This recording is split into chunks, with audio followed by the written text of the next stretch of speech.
Quantos já passaram por fracassos aqui na vida? Ah, tá, achei que era só eu. A gente vai falar algumas coisinhas hoje, como que a gente não fracassa diante da melhor coisa do mundo. Tá? Então, Romanos capítulo 9, verso 30, se você encontrou e pudesse colocar de pé, em reverência à leitura da palavra. Diz assim: que diremos então? Que os gentios que não buscavam a justificação vieram a alcançá-la, a saber, a justificação que decorre da fé. E que Israel, que buscava a lei de justiça, não chegou a atingir essa lei. Por quê? Porque não a buscou pela fé. Mas como por obras, tropeçaram na pedra de tropeço, como está escrito: eis que ponho em Sião uma pedra de tropeço, uma rocha de ofensa, e aquele que nela crê não será envergonhado. Querido Deus, é a Tua palavra que foi lida nessa noite. Sabemos que ela não vai voltar vazia, porque quando ela é proferida, Senhor, ela atinge o objetivo pelo qual o Senhor está mandando ela. Por isso, diante da Tua presença, eu peço, abre o nosso entendimento, Senhor, o nosso coração. Tira, Senhor, tudo aquilo que tem cegado a nossa mente, que tem tampado os nossos ouvidos para não ouvir a Tua voz. Estou como um instrumento em Tuas mãos, Pai, como um vaso nas mãos do oleiro. Te peço graça e misericórdia no nome de Jesus. Amém. Pode se sentar, meus irmãos.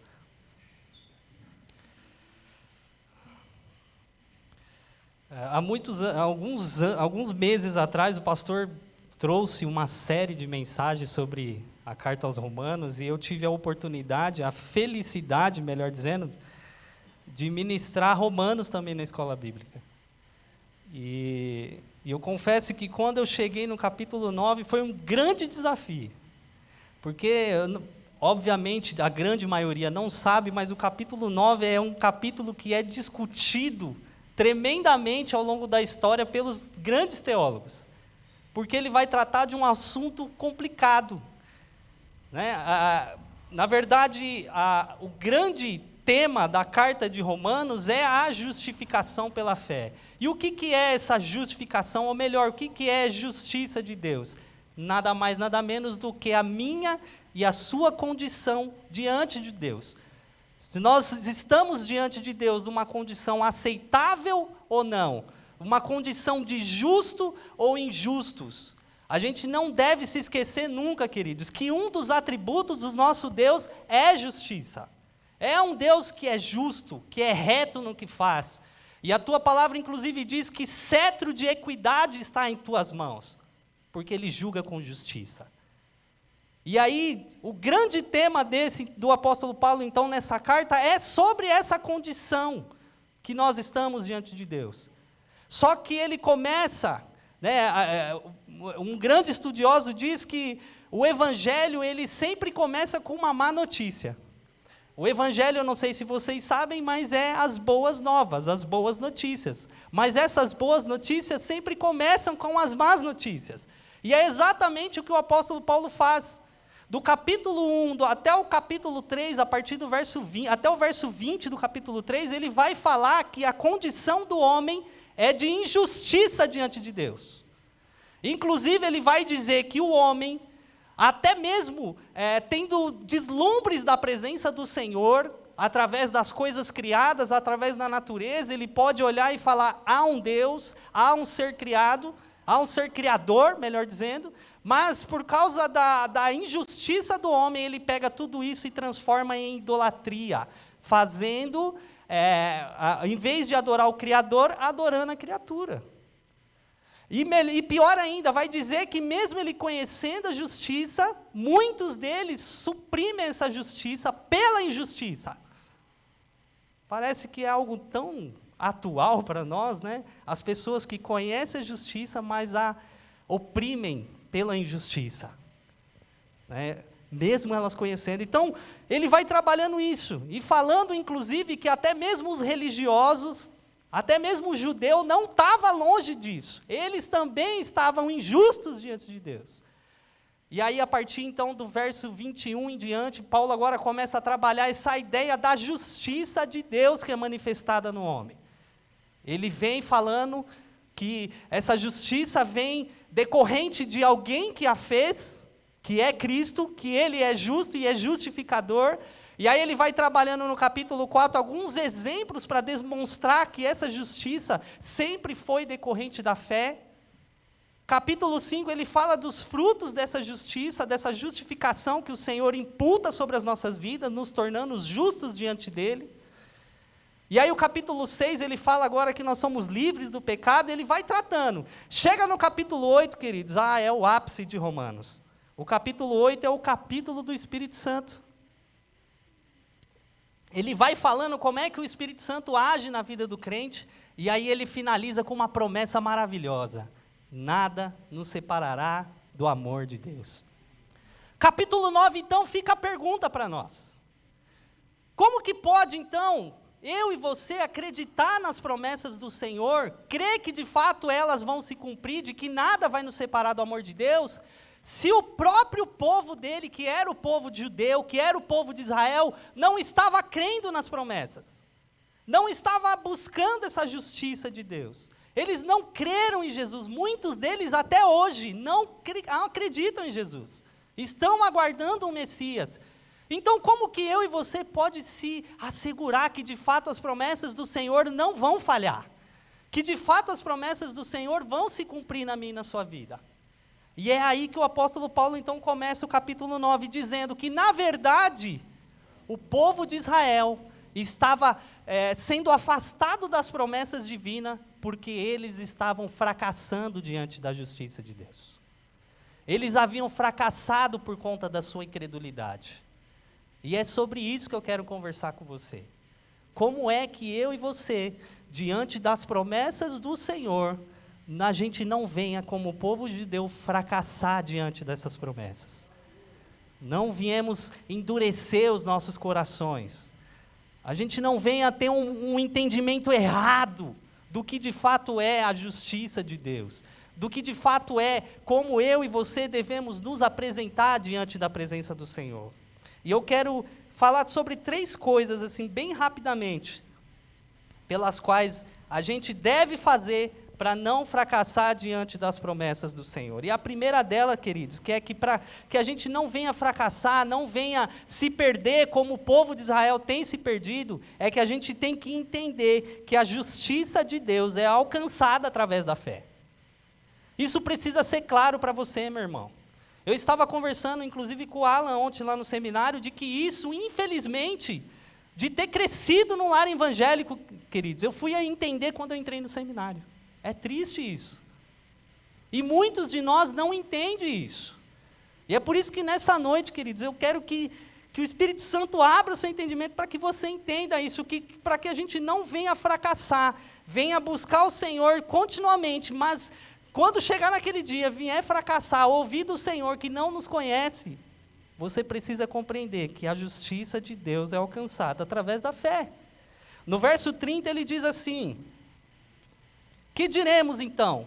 Que os gentios que não buscavam a justificação vieram a alcançá-la, a saber, a justificação que decorre da fé. Olha que interessante. O apóstolo Paulo, ele se vira para os gentios e fala, eles que não buscavam, agora eles estão alcançando. Eles que não queriam saber, eles que estavam nem aí para as coisas do Senhor, que quando a gente olha a história do Antigo Testamento, a gente vai ver que são povos, que o Senhor diz que são povos que são abomináveis aos seus olhos, porque eles praticavam coisas horríveis, sacrificavam crianças, faziam cultos pagãos regados à prostituição, a orgias. Eles que não queriam outrora saber das verdades do Senhor, da justiça de Deus, agora eles estavam se aproximando do Senhor. Mas por quê? Porque eles entenderam que a justiça de Deus, ela é recorrente da fé. Essa justiça de Deus, queridos, você se apropria dela através da fé. Por quê? Eu quero exemplificar isso para vocês. Eu disse no início que Deus é um Deus justo. Como que é que um Deus justo, queridos, um Deus que não tem injustiça nele, que ele não pode fazer algo que vai contra a sua própria justiça, pode me tornar você justo e tornar eu justo diante da presença dele, sendo que nós não somos justos. Sendo que eu e você sempre tem aquele famoso jeitinho brasileiro. Sempre quer levar vantagem, sempre quer trapacear alguém, sempre quer se sobressair por cima de alguém, sempre quer puxar o tapete de alguém. Como que um Deus que é justo pode me fazer justo diante dele? Ou pode te tornar justo? E aí eu quero que você imagine a cena então. Vamos pensar nisso. Porque a gente ouve muito falar que Deus é amor, mas a gente se esquece da sua justiça. A gente se esquece, querido, que ele não tem por impune o cara injusto. E aí imagine a cena agora, você que é pai aí principalmente, e mãe, você chega em casa e você encontra um assassino lá, acabou de matar seu filho, está matando o segundo, você é crente, você no momento de raiva, sua vontade era matar ele, mas você sente que algo te segura, né? O Espírito Santo, não vai fazer, né, algo errado, você pega aquela vida, a polícia vem, aquela pessoa é presa, e aí ele vai para um julgamento. Chega diante do juiz, o juiz é um Deus que é só amor, é um Deus bondoso, né, que não olha, ele olha para o seu coração, queridos. Ele não está, ele não está preocupado, ele é amor. E aí ele chega, você está lá assistindo, e ele chega para aquele cara que foi pego em flagrante e fala assim, olha, porque eu sou um Deus, porque eu sou um juiz bom, amoroso, você está livre. Qual seria a sua reação, meu querido? Você já parou para pensar? Você seria o primeiro a se levantar, injustiça! E você acha que Deus poderia me justificar e justificar você somente com base no seu amor, querido? Ele é justo. Deus é justo, e isso tem que causar constrangimento em você, porque você não é justo. Eu não sou justo. Mas, queridos, uma palavra interessante que o apóstolo Paulo usa aqui, que ele diz que os gentios estavam buscando isso, e essa palavra buscar ou alcançar, né, no caso, ou alcançaram, ou atingir, ou receberam, é a palavra catalambano no grego, que significa se apoderar com a mente, se agarrar a isso, ou seja, um Deus que é justo, alguém teve que morrer no lugar dos injustos, e esse alguém foi Jesus, e por causa disso, por causa desse entendimento, os gentios agora estavam recebendo isso através da fé, e isso é maravilhoso, queridos, porque um Deus que é completamente justo, faz justiça em seu próprio Filho, porque através da nossa fé, no ato, no que aconteceu, na cruz do Calvário, na ressurreição, nós se apropriamos disso pela fé, e então nós nos tornamos justos diante de Deus. Você não é justo, você é tido como justo por causa de quem pode te justificar, de quem de verdade foi justo, queridos, de quem andou em retidão, de quem não pecou, e que pagou o preço, por causa de nós, por causa dos injustos, morreu um justo, queridos. E é por isso que, independente de que você fez, porque outrora esses irmãos que agora estavam abraçando a fé, esses chamados gentios, que não conheciam a lei de Deus, que não conheciam a bondade do Senhor, agora eles estavam abraçando, reconhecendo, se apoderando isso pela fé. E mais do que isso, com a sua mente, queridos, entendendo isso, porque fé, queridos, fé não é irracional, pelo contrário, tem gente que acha assim, esses crentes aí, crê olha que negócio de louco, engana-se, queridos, crer é pensar, crer é você chegar numa conclusão correta, de que se você não se apoderar da justiça de Deus, através da fé, através do sacrifício que Jesus fez, na cruz do Calvário, por mim e por você, você vai fracassar, você vai chegar diante de Jesus, naquele grande dia, e talvez você vai dizer, como muitos dizem por aí, mas Senhor, eu só tomava minha cervejinha, eu nunca roubei nada, eu nunca fiz nada, queridos, você vai ouvir, apartai-vos de mim, porque eu não te conheço. Vai ser o maior fracasso da sua vida. Você vai se frustrar, porque você acreditava que você não precisava se apoderar disso. A sua lógica humana dizia para você: eu sou muito bom, eu sou o cara, olha como eu sou bondoso. Não é. Você precisa da justiça de Jesus na sua vida, meu irmão. Eu preciso dessa justiça. A ira do Senhor está sobre as nossas vidas, as vidas daqueles que não receberam ainda. E só é possível ser aplacada essa ira se você se apoderar da justiça de Cristo na sua vida. Porque aí sim, quando Deus olhar para você e Ele falar: eu vou matar o Júnior, e aí Ele vai ver o sangue de Jesus e vai falar: não, agora o Júnior é justo diante da minha presença. Agora o irmão Felipe é justo, agora o irmão Bruno é justo, mas não porque ele é bonzinho, não, porque ele se apoderou pela fé naquilo que Jesus, aquilo que meu filho fez por ele, somente ele, queridos. E é por isso que você tem que ter isso muito claro, para que você não venha fracassar como o povo judeu estava fracassando e está até hoje. Você precisa entender que essa justiça, ela vem pela fé. É por isso que o apóstolo Paulo fala: eles não buscavam isso, mas agora eles estão alcançando, porque eles estão buscando isso pela fé. É pela fé, queridos, é pela fé. Um outro ponto, queridos, que a gente não pode esquecer, queridos, para que a gente não venha fracassar diante das promessas do Senhor, é de que a nossa justiça própria só vai nos levar ao fracasso. E quando eu falo isso, eu falo especificamente até mesmo para nós, que já servimos ao Senhor.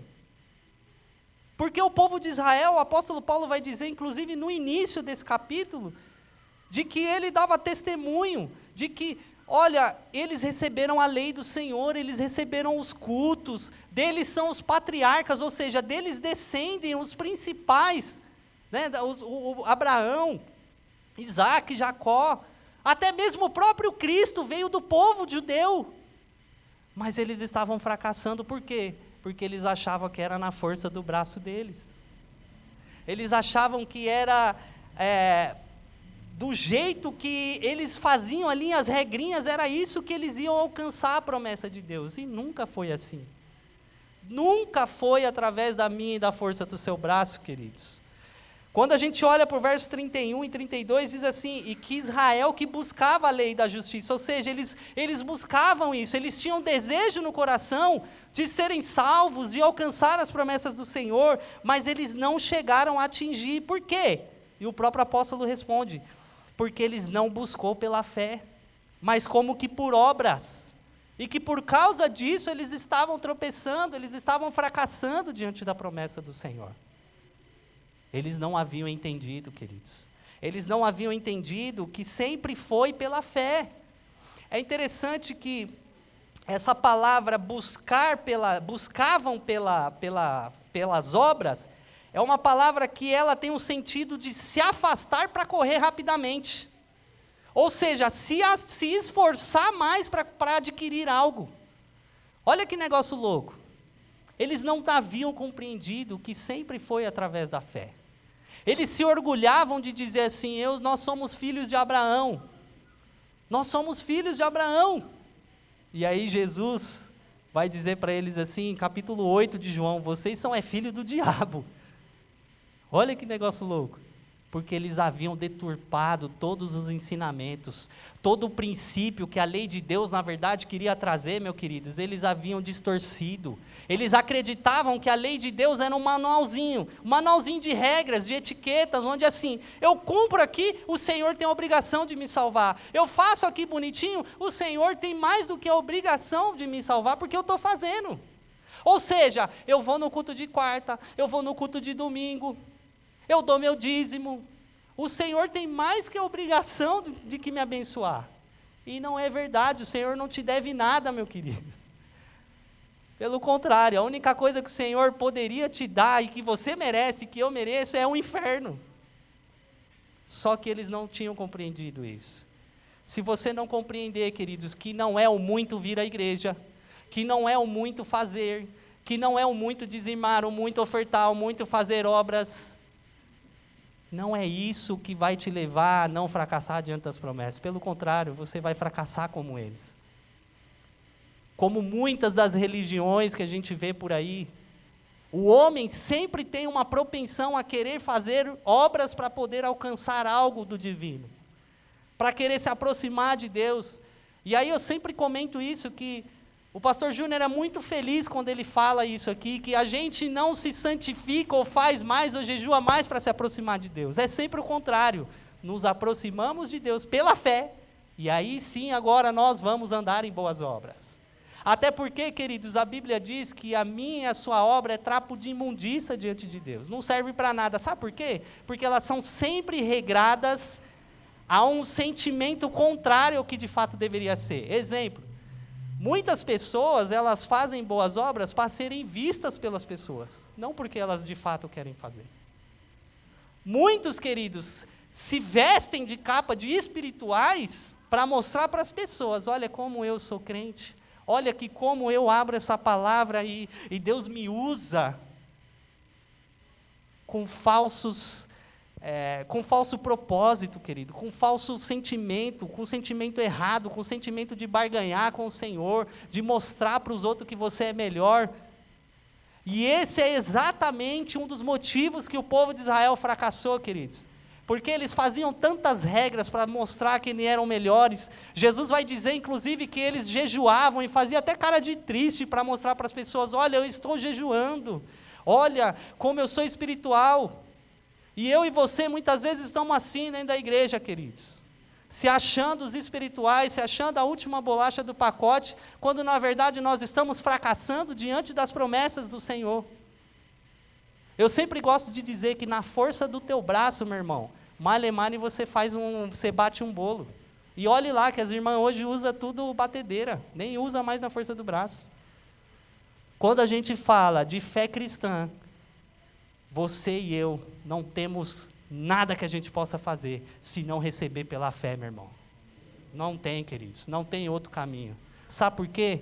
Até porque você sempre vai fracassar. Porque a lei do Senhor diz assim para você, honra teu pai e a tua mãe. Vira e mexe, você responde eles, você não os honra. A Bíblia diz assim, falando de Êxodo capítulo 20, que fala eu vou falar só dos 10 mandamentos, que fala assim, ama o teu próximo como a ti mesmo. Você não ama, você é egoísta, até mesmo com os dentro da sua casa, você é egoísta com a sua esposa, você é egoísta com os seus filhos. Aí a Bíblia diz, não cobiçarás a mulher, o carro, a grama, e aí a gente sempre acha que a grama do vizinho é mais verde que a nossa, e a gente cobiça, a gente deseja, fala, nossa Senhor, fulano chegou ontem dentro da igreja, já está sendo abençoado, já está com um carrão da hora, eu estou aqui 20 anos buscando ao Senhor, estou com o meu unozinho velho, com o meu fusquinha. O que está acontecendo? Percebe como a gente cai na lei de Deus? O crivo é muito alto, queridos. Não adianta você querer fazer na força do seu braço. Você vai fracassar. Sempre.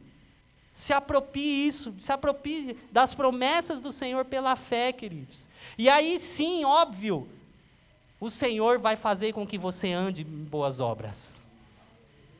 Porque como Martinho Lutero diz, a lei de Deus ela serve para uma coisa, te levar até os pés de Cristo. E aí sim, agora, depois que você se apropriou pela fé disso, o Senhor te pega pela mão e fala, agora você vai andar em novidade de vida. Você vai andar em boas obras que eu tenho preparado para você. Esses dias eu contei numa igreja que eu fui ministrar, irmãos, que chegou um período da minha vida que eu estava olhando para mim, Alan, e eu falei, Senhor, eu levanto a minha mão para se aparecer.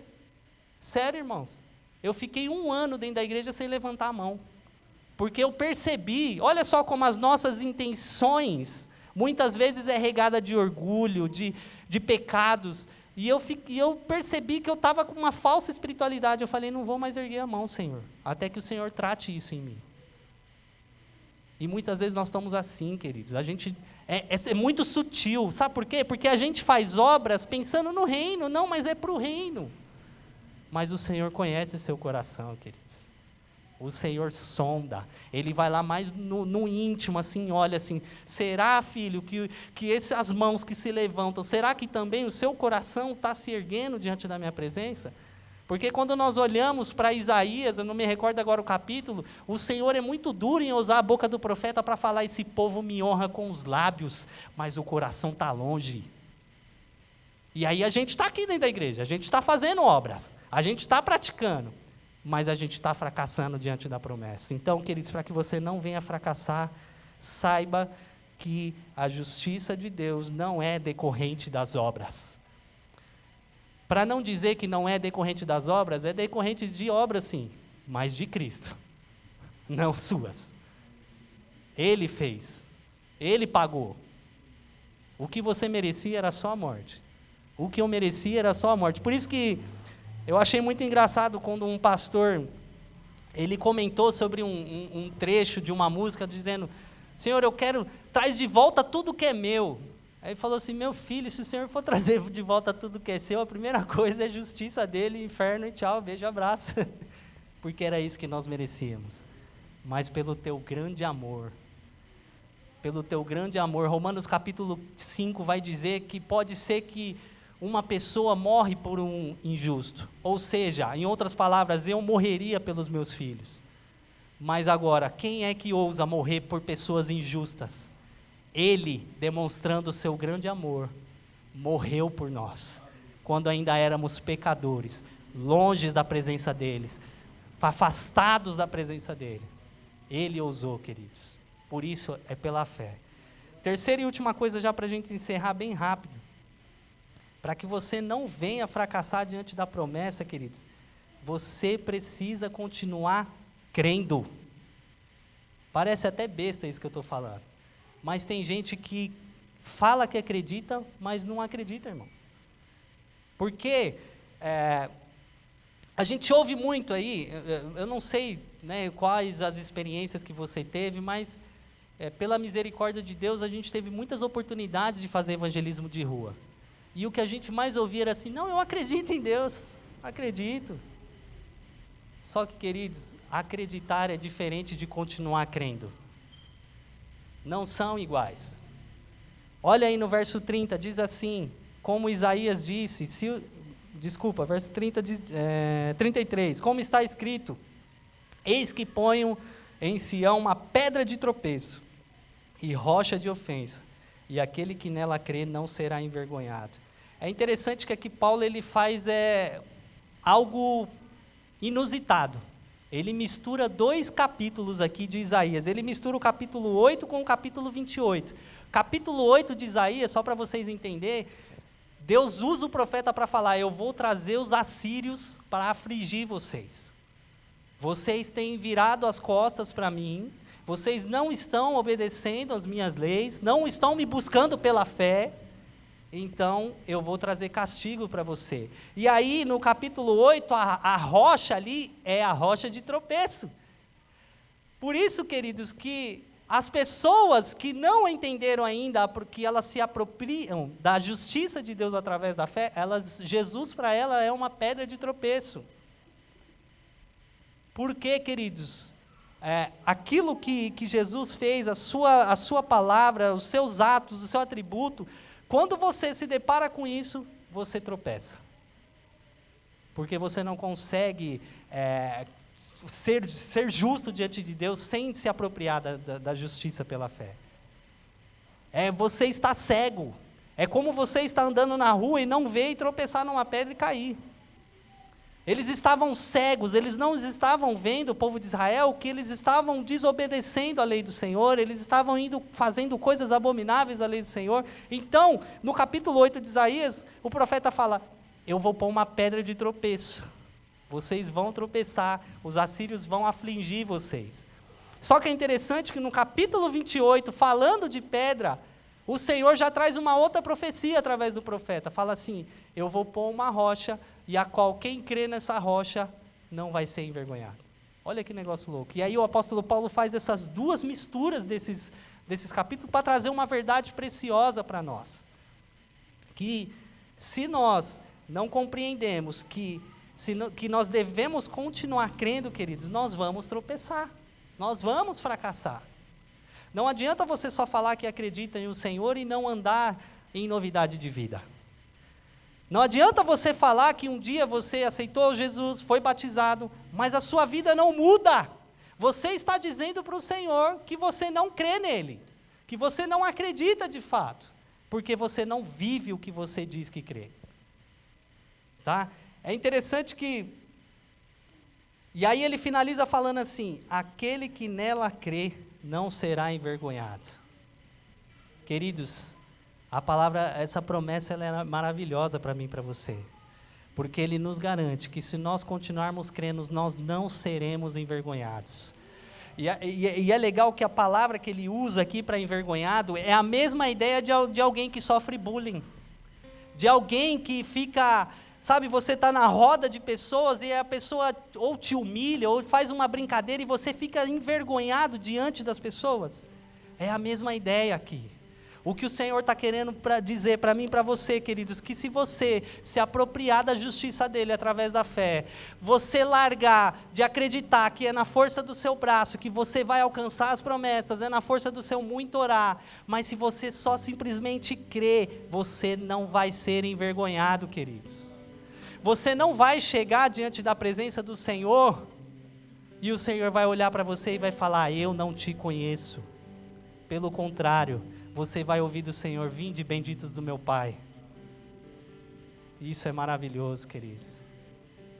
Porque nós não somos, queridos, como aqueles que confiam nas pessoas, confiam na força dos seus próprios braços, confiam no seu trabalho e acabam fracassando, e aí eles passam por vergonhas. Poxa, eu achei que se eu fizesse assim ia dar certo, e aí vem o fracasso, e aí vem a vergonha, porque as pessoas olham e falam: nossa, mas você não era o bonzão? Você não tinha 300 diplomas e agora está aí, ó, desempregado, não consegue arrumar nada.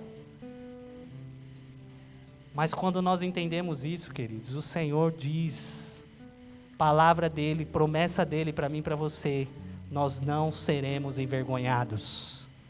E quando Ele diz isso, Ele não diz porque nossa, o pastor fez isso, o Alan fez aquilo, então eu não vou envergonhar ele, não vou deixar que ele passe a vergonha, não. Mas é porque nós continuamos crendo, nós continuamos perseverando, continuamos depositando a nossa fé nele, a nossa fé naquilo que ele fez, nós continuamos nos apropriando das promessas dele, queridos, de que aquele que está em Cristo nova criatura é, de que aquele que agora está em Cristo já não há mais nenhuma condenação. Quando nós continuamos crendo nessas promessas e perseverando, acreditando: Senhor, eu não consigo, Senhor, na força do meu braço não vai, Senhor.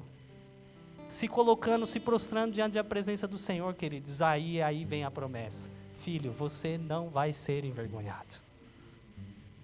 Continua acreditando, queridos, continua perseverando.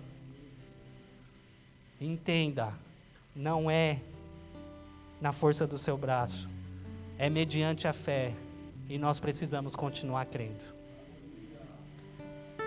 Se nessa noite você compreendeu, queridos, que você até agora estava entendendo errado, você estava achando que você estava arrasando, porque você é uma pessoa que faz muitas obras, ou porque você está sempre na igreja, mas que agora, com a palavra sendo proferida, você entendeu que você estava fazendo tudo errado, que você estava achando que era na força do seu braço, que você merece ir para o céu porque você é bom. Se você, como eu, entendeu isso, eu quero que você se coloque de pé, a gente vai orar junto.